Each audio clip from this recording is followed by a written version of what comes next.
we don't have to strive for adversity. Yeah. Because if I reach success, I want to then teach my children how to reach success without having to suckle. Being curious, what does that mean? Asking questions, not just accepting the status quo, pushing boundaries, finding solutions to things that might not have been as obvious. And the extension of that is the output, which is creativity, which is what does it look like? What does it sound like? We can see evidence in every industry. Adversity proves success. I don't know why. I don't have the data to suggest what that reason is, other than I think parts of it being that it challenges us.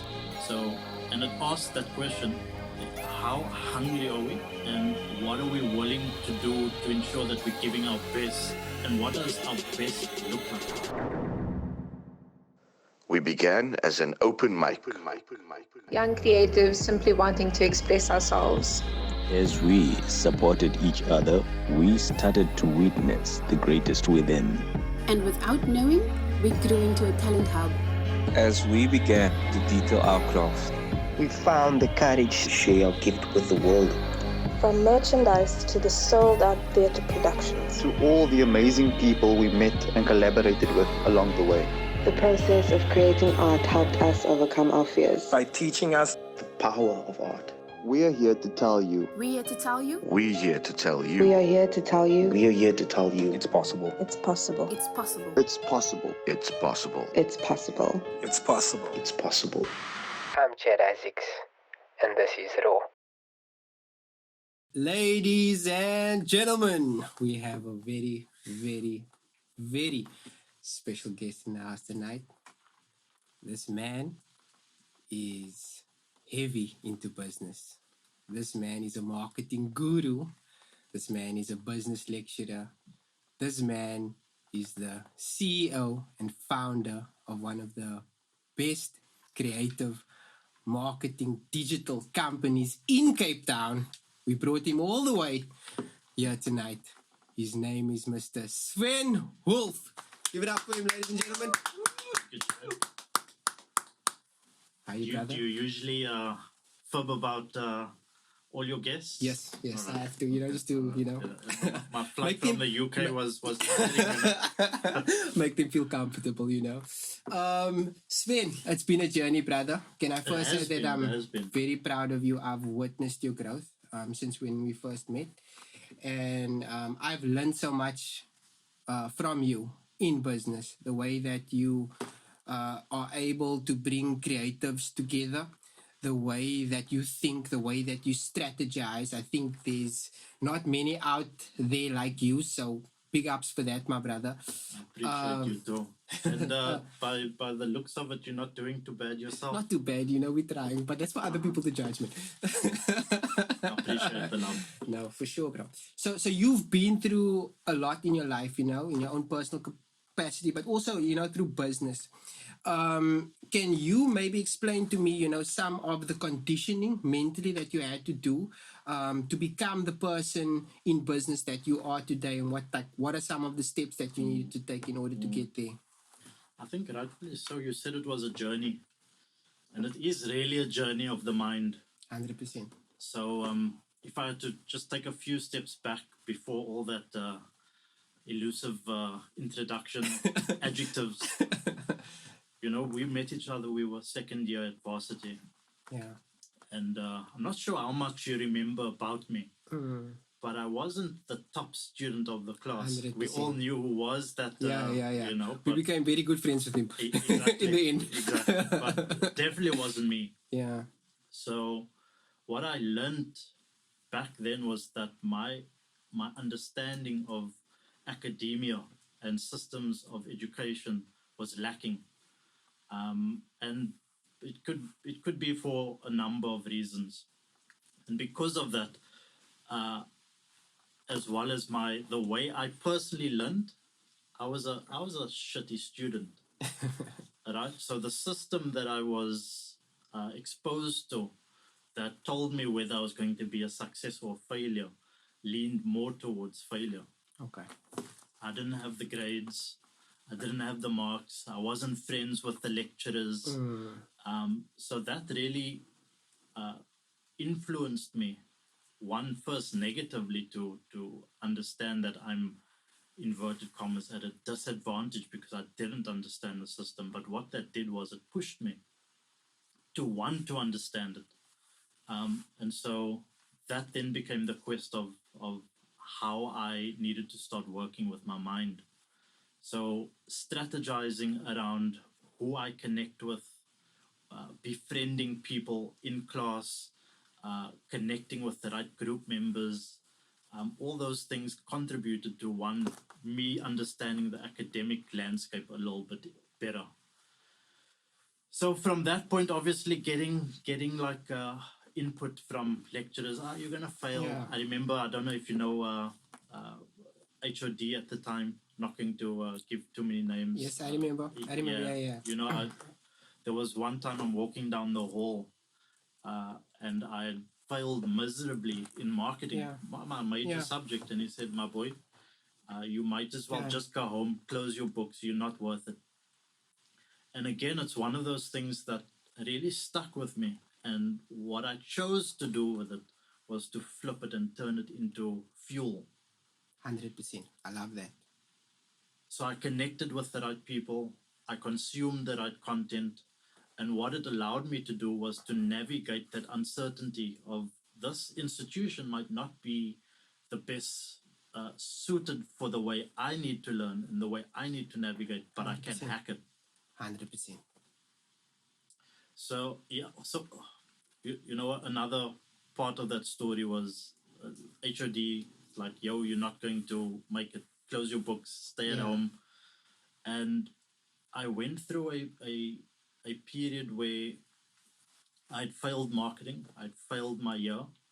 I was then told that after re-registering for my BTEC, I needed to deregister and re-register for my national diploma.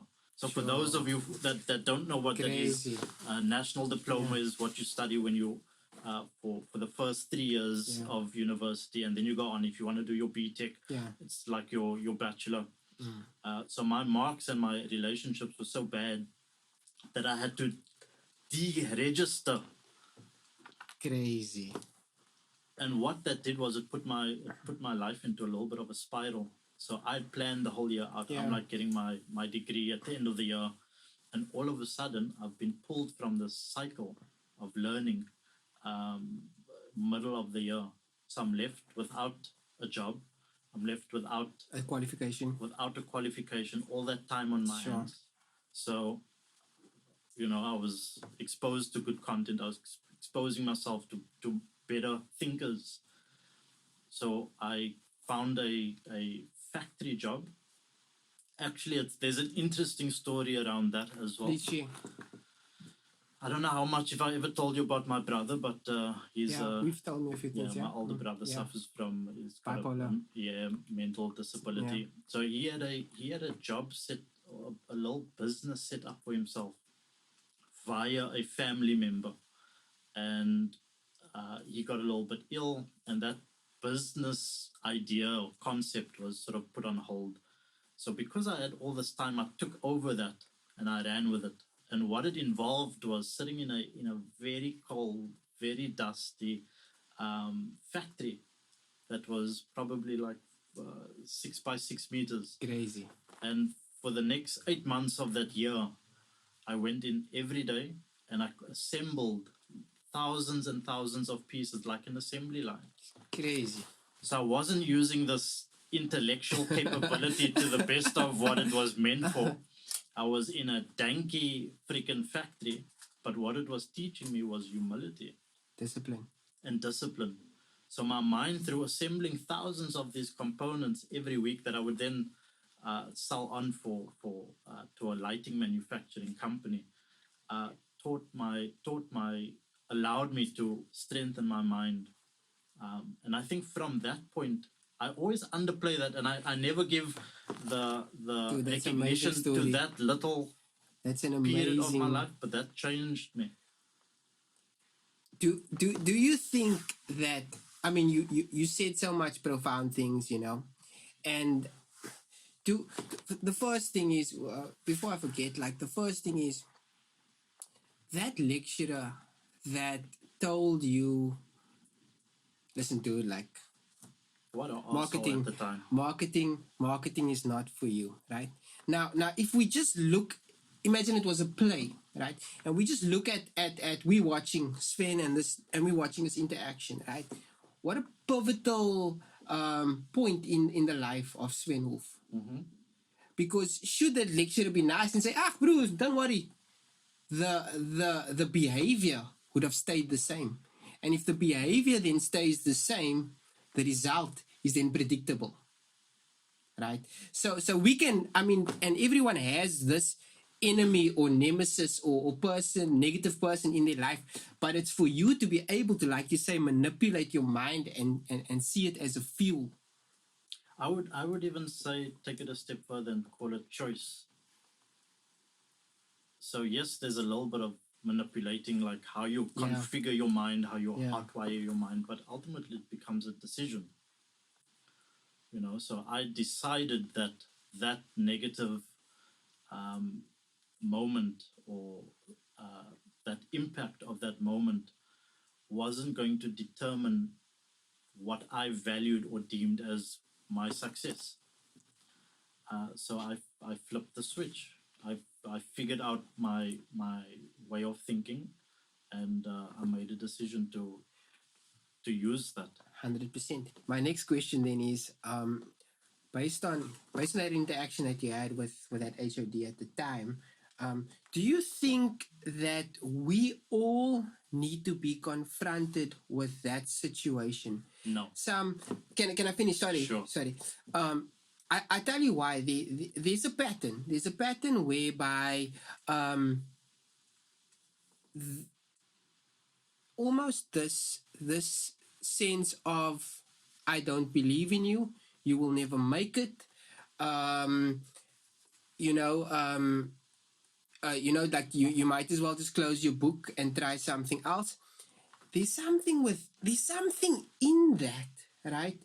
That as humans, right, it just makes us boil inside, right? And it makes us want to prove that particular person wrong. Now, Joseph Campbell wrote a book called The Hero's Journey. And in a very, very interesting book for anyone who's... Check it out. Brilliant. Long time ago as well. But even if you go on YouTube and you just check like what the highlights or the punchlines of that book was, every person has to go through a specific journey, right? Where you have to find yourself and then recreate yourself kind of vibe. But there's always a villain. So I'm not sure if there's something in us that needs to find a villain, right?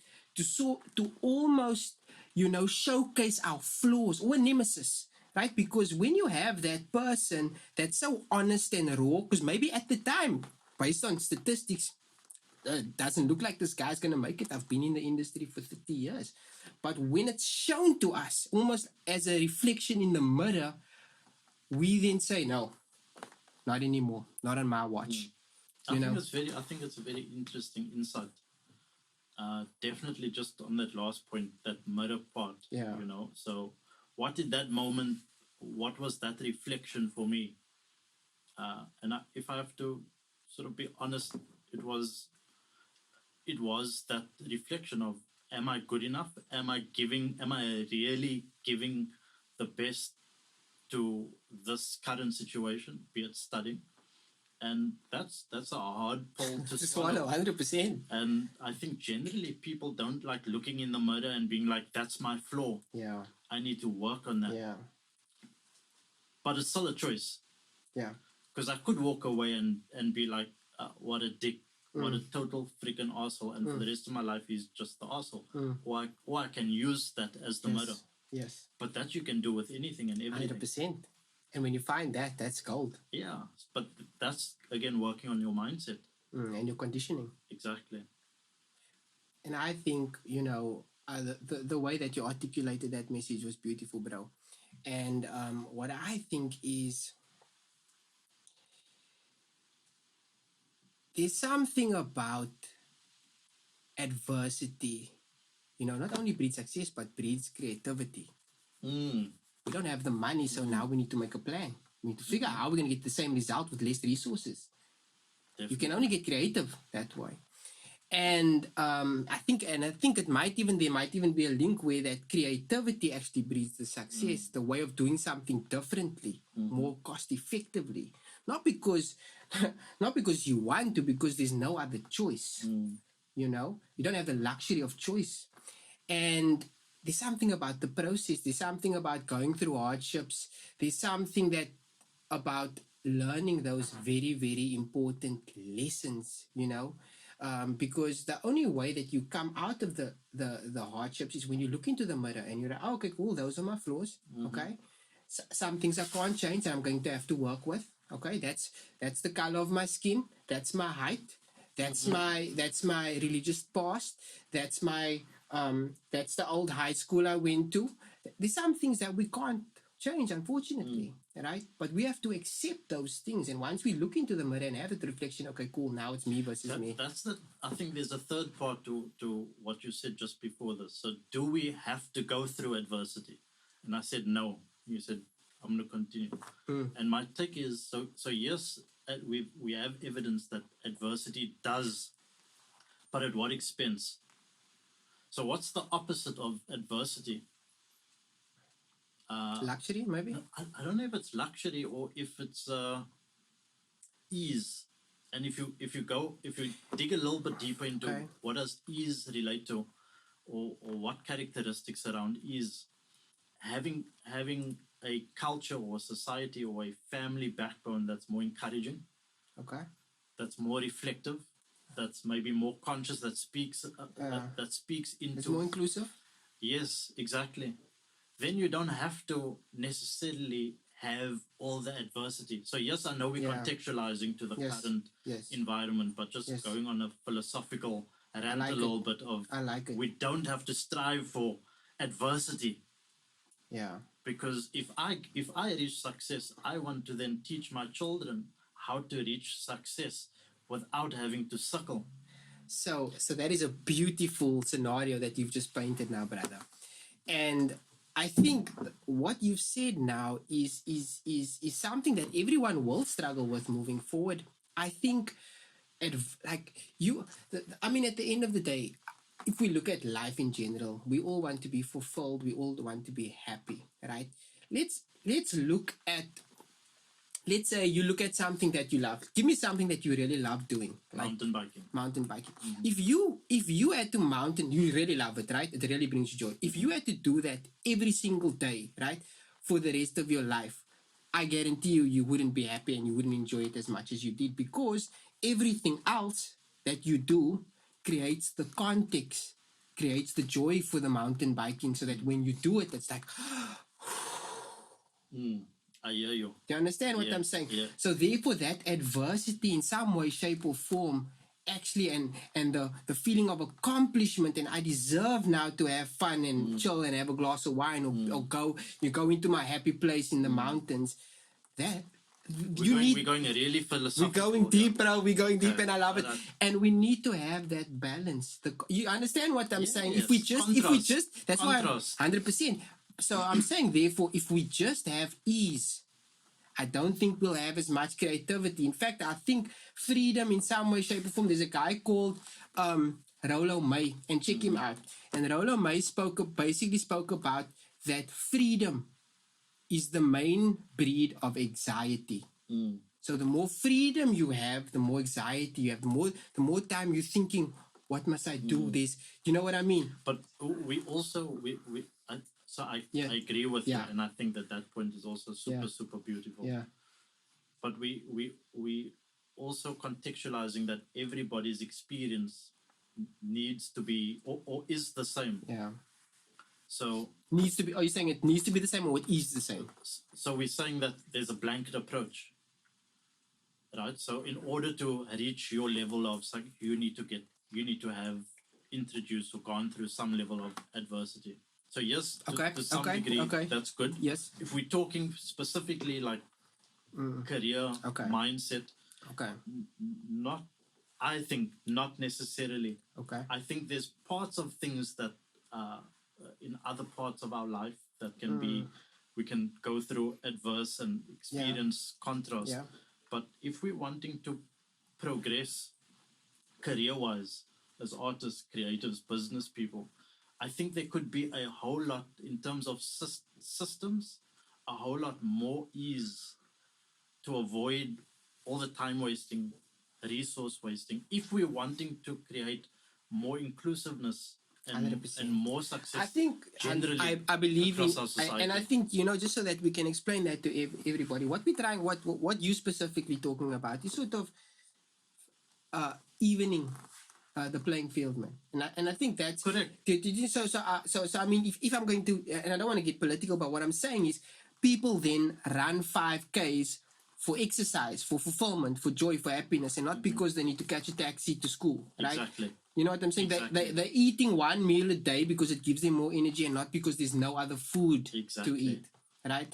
So definitely, absolutely. So when you look at the seismic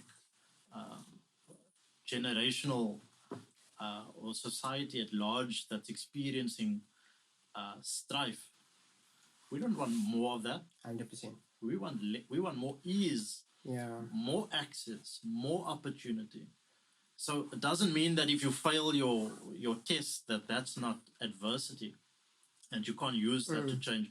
But like you said, you want to know that you can at least get to that test without having to wake up 4 hours earlier than the person next to you. I think where the key is, there's some people that don't have the choice of adversity.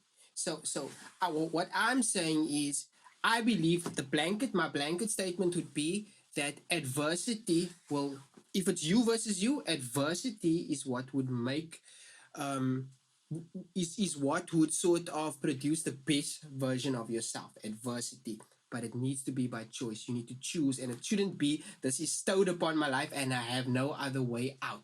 You know, those people need to be celebrated, that actually don't have a choice and they come out of it, right? We need to celebrate those people, but by large, right, we should be doing hard things because it makes us better people.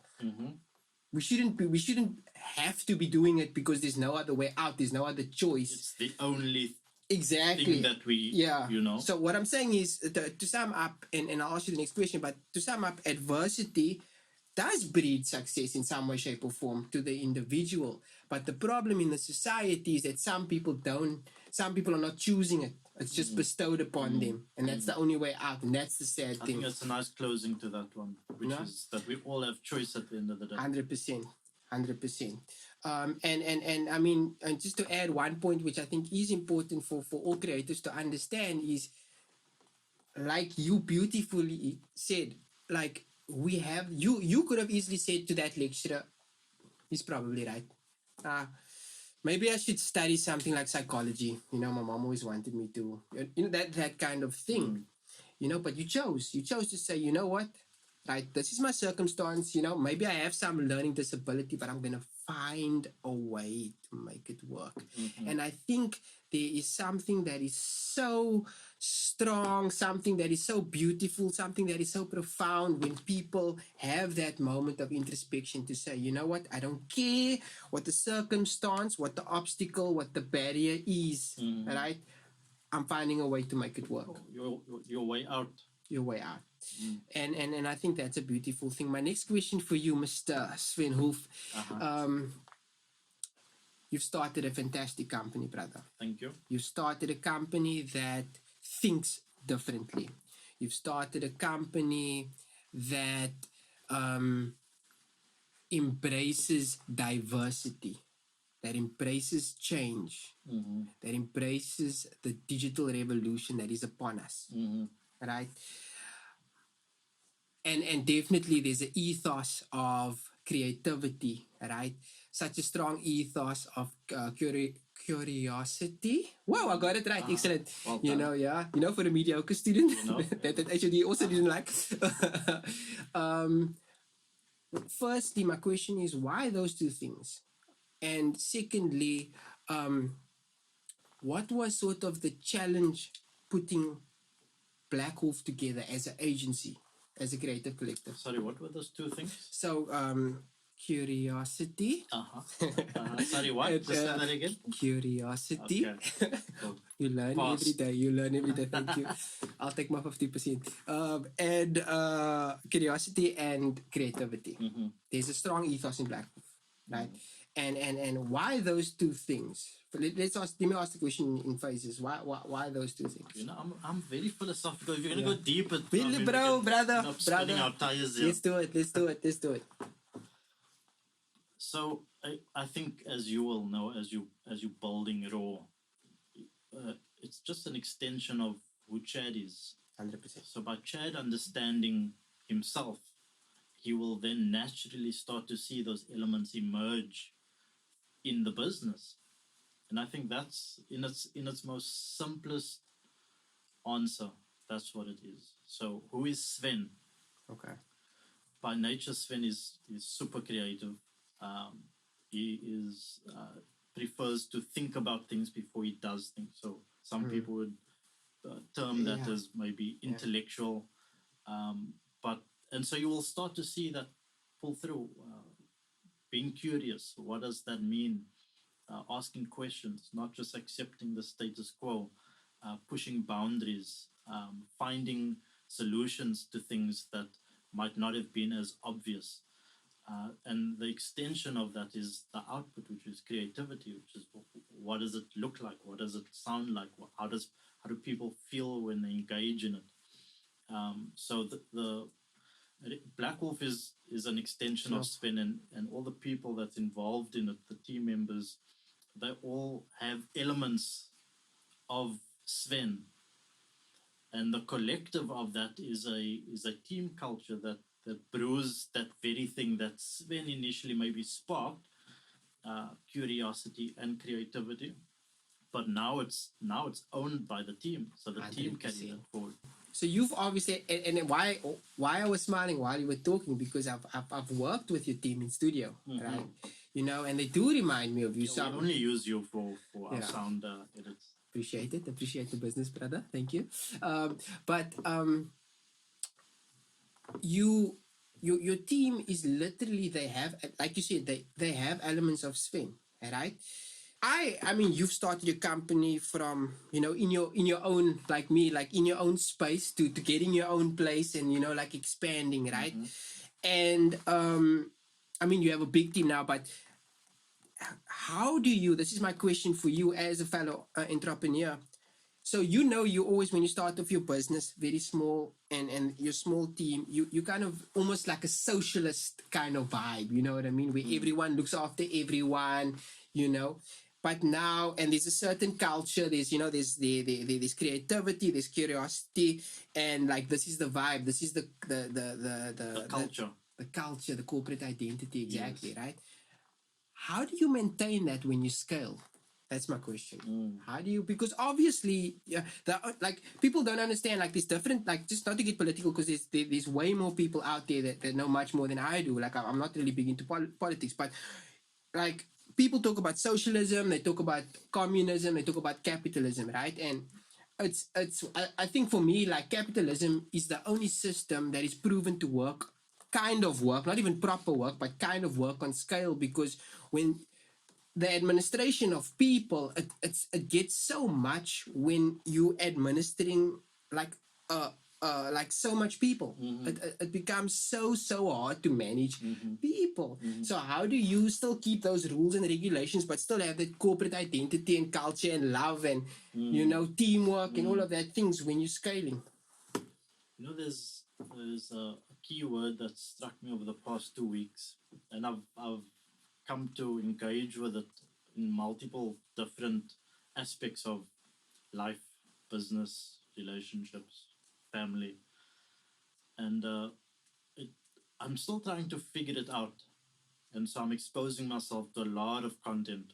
So probably, if I show you like my YouTube and my ebooks that I have on my phone, it's like, it's endless. But one word that really sticks out is trust. And as simple as what it is, because our entire life we've grown up with hearing this term, trust. But what is it in a team? What is it in a company where it's not your brother and it's not your wife and it's not your child? And I think if people can connect on that as a foundation, it puts us ahead, way ahead of. We can remove all the terminologies of scalability and political. Like, if I trust you when I go to bed at night, that you are going to keep your word, you're going to deliver on what you said you're going to do when we last spoke, and that I can trust you to inform me if anything changes, we good. And I'll understand if there are changes. I think that's also important. Exactly. You can trust me also to understand. Exactly. Like if you, you trust between. So there's that's many scenarios. That's a great point. Yeah, there's many scenarios. Me feeling secure that I can share with you, like, yo, I actually can't because my baby was crying all night. I didn't tell you to have a freaking baby. But do I feel safe to tell you and be honest? Oh no, don't worry, I fully understand. And I think that's where the other part of it is, that empathy. 100%. I couldn't have said it better. I think from my side, we unfortunately, because I mean, this is the time of the digital revolution. This is the time of invention, of creativity. And I think what has been lost, with also social media, social media is only 20 years old, and it's like we only sort of finding out, what are the effects of it.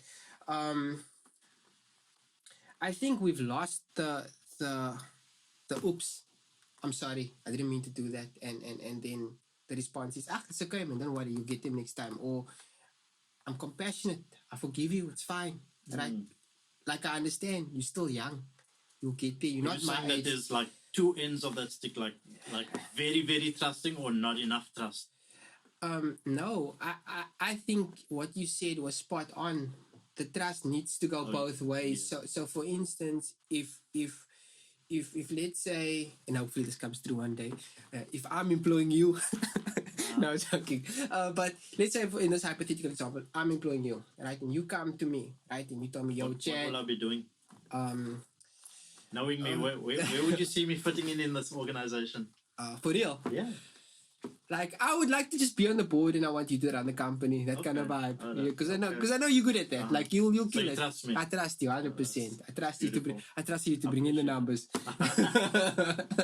But seriously, if you were employed by me, right, and you come, yo, Chad, this there was a massive pandemic this year.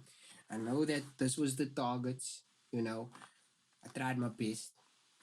I just couldn't do it. So speaking about this pandemic, right? But just hear me out quick, right? Then for me to say, you know what, bro? I totally understand. It's cool. Let's sit down. Let's see how we can solve the issue. I think we've lost the ability to just forgive people. I really feel like we're living in a society where forgiveness is so hard. Someone does something wrong. Listen, I don't care what people say. We all have demons. We all have a negative side to us, right? And I think the question then is, are we surrounded by the things that are bringing out the best in us? Are we surrounded by the people? Are we surrounded by systems? Are we surrounded by a government? Are we surrounded by if you believe in a higher power that's bringing out the best in you, right? So, I mean, we've lost the ability to just simply say, I forgive you, right? And I will admit, we've also lost the ability to be remorseful. So I made a mistake and I am sincerely sorry for making that mistake. I literally did try my best. Honestly, tried my best, Or honestly, you know what? I was actually, if I hired someone and they told me, yo, dude, I messed up. I'm going to be real with you. I never did my best on this. And I would respect the honesty. I would say, yo, maybe there would be legalities, there'd be consequences, but I would respect that person for being honest enough. And I'd say, you know what? It's water over the bridge. Let's talk and let's... So what if it's like, I'm just going with you now. Yeah. So on that, so I agree. I also think that empathy linked to that. 100%. So if I can't understand what it's like, or I don't know how to put myself in your shoes, like I've got people on the team that have kids. I don't have kids. So That you know of. I'm going to bleep this one out. Yeah. I'm kidding. Cut. Yeah. But if I don't have context to what it's like to have a kid, I can't relate to them when they are tired or, you know, not performing because the kid is sick, or all of a sudden they're homeschooling. So, 100%. So as a business owner, that's important. As a colleague, if I want to relate and earn trust, I need to show that, one, I can put myself in that person's shoes. And I think the more opportunities we find where we can do that, it's not just forgiveness for the sake of forgiving, because somebody can be taking the mickey out of you and be apologetic. That could be manipulative.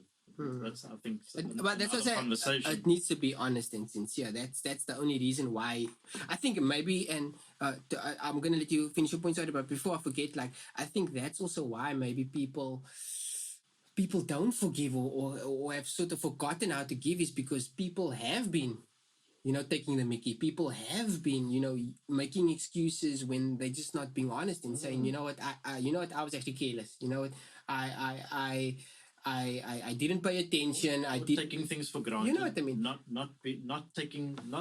realizing that they have choices. 100%. Like, and I think it goes back to a lot of content that we see around us at the moment. Like if you're in a shitty environment or a predicament or a job, or like, change it. Decide to change it. Because now you're in a shitty position. You're giving half the value of what you should be doing or could be doing. Now you're apologizing all the time, and then you got somebody that's not trusting you because you've apologized the last 10 times for something, instead of saying, like, I'm actually unhappy. Yeah. You know, because if I was doing the thing that I enjoy doing, that I love doing, I'm be learning more about how to become better. I love that. You know, I love that.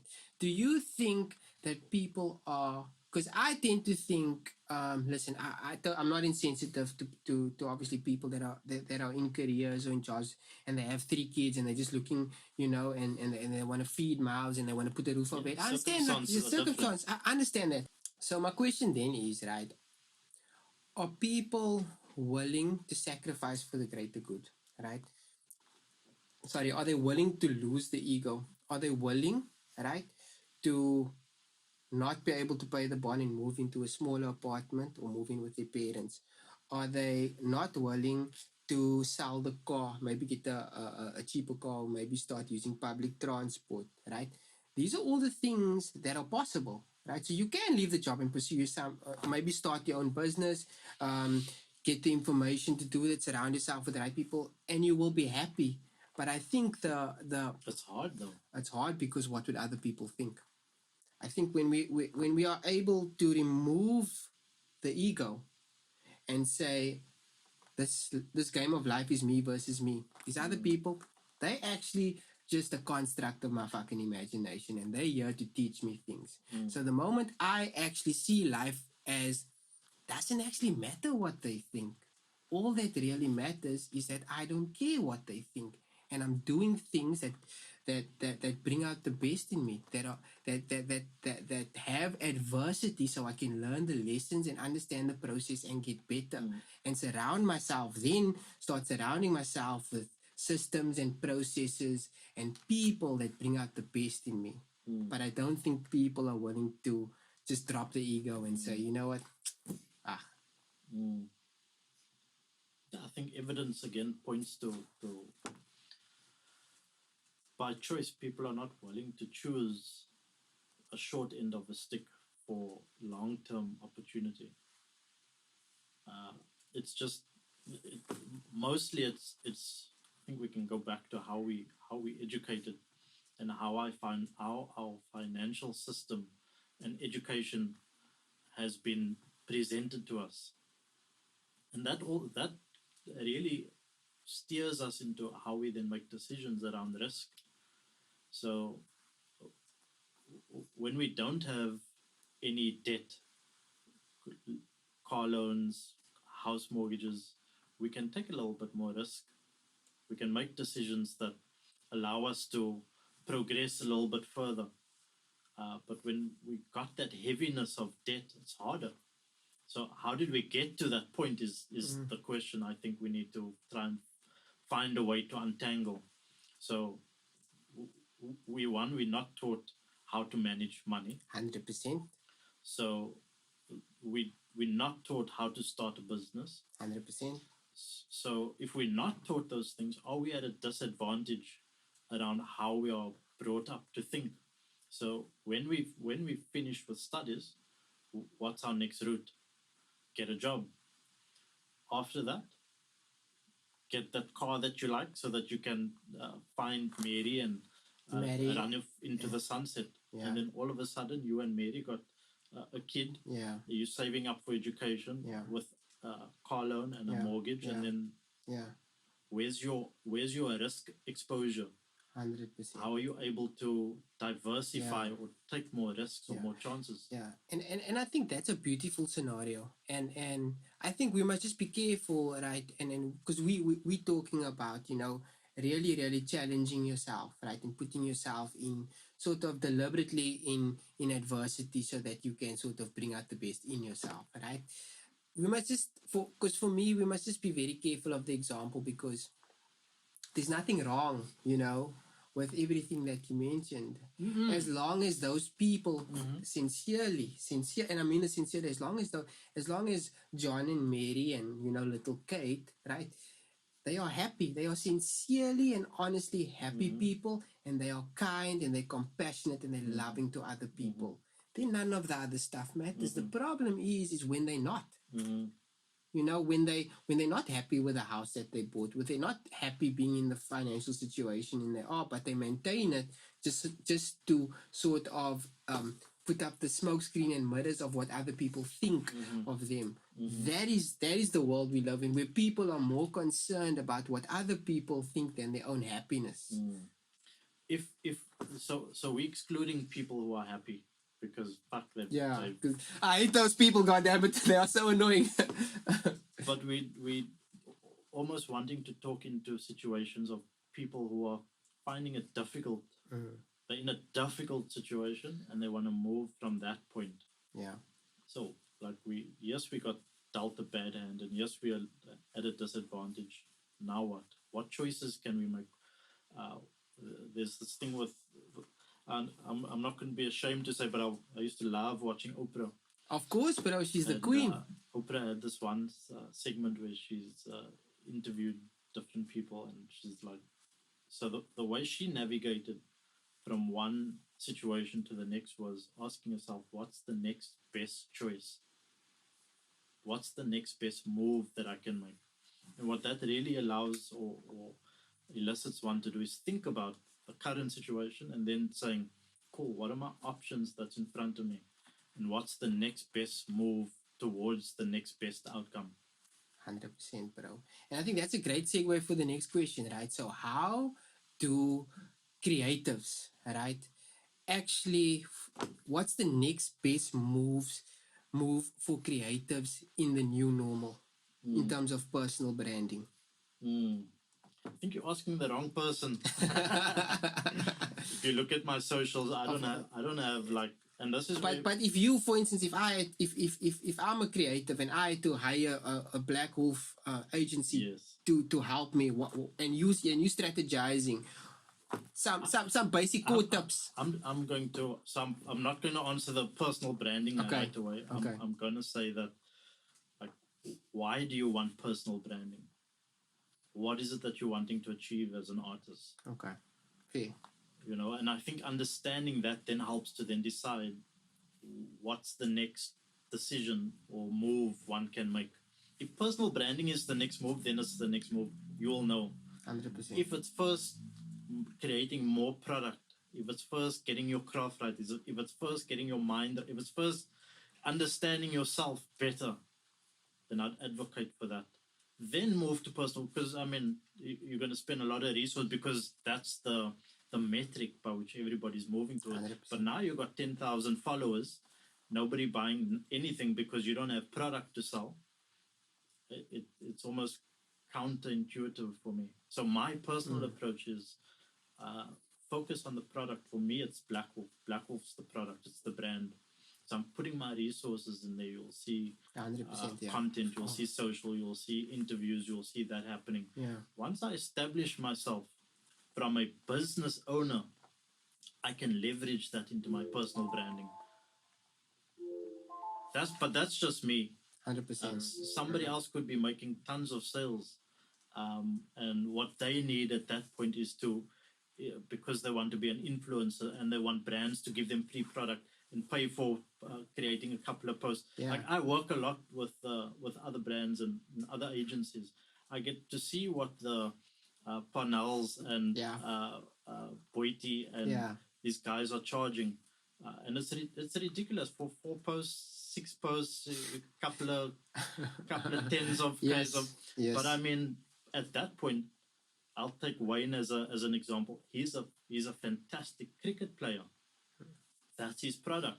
His product is not his social media. Yeah. So as an artist, we're not talking about Wayne McKay for those of the. No, I'm just using. No, I'm joking. But for artists and creators, it's what's the product? 100%. How do you get people to say 100%. like, "Yo, what you're doing is making impact. It looks really cool. It's solving a problem." Do that often enough, and then translate that into your brand. Because you can have, and I think the music industry in South Africa is evident of it. You can have 1 million people on your freaking socials.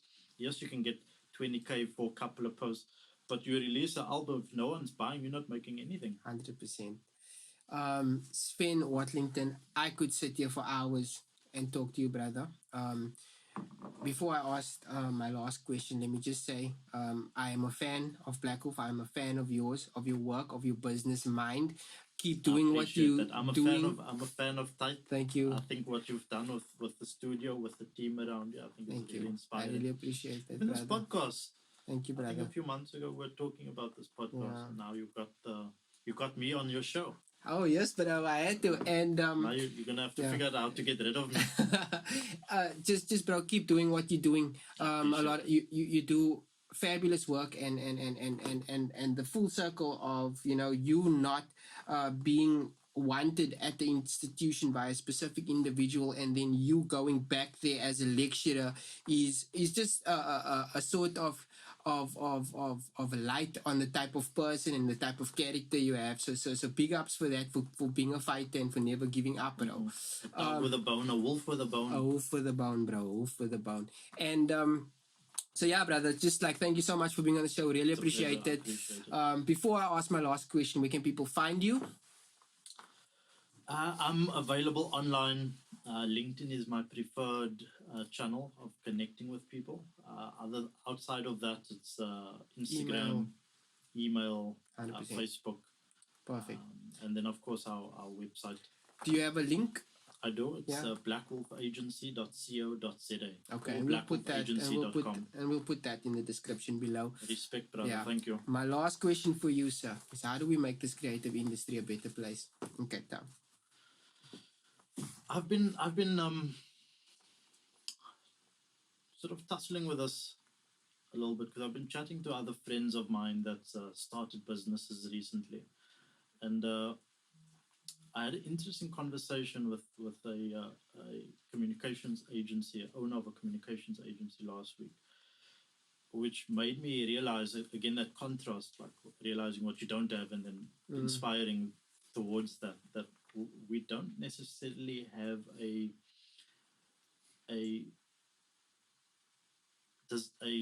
purposeful economic structure within our community. Would you just elaborate and when you say that, do you kind of mean an ecosystem in a way?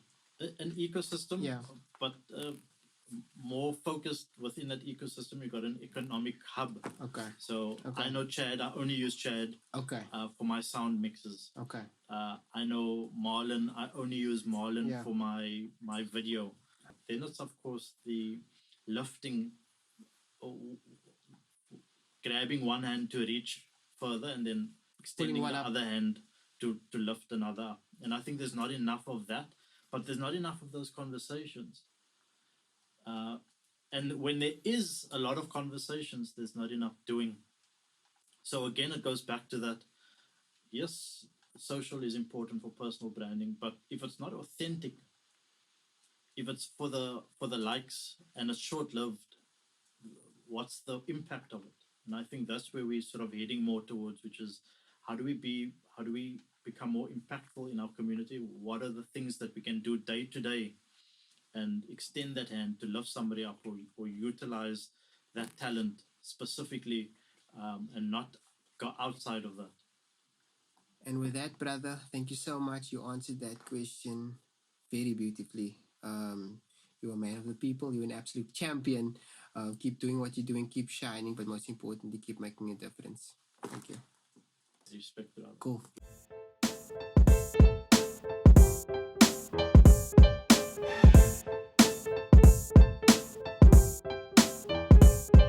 It's rock, baby.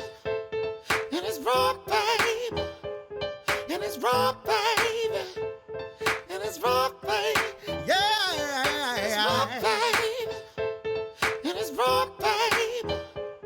And it's rock, baby. And it's rock, baby.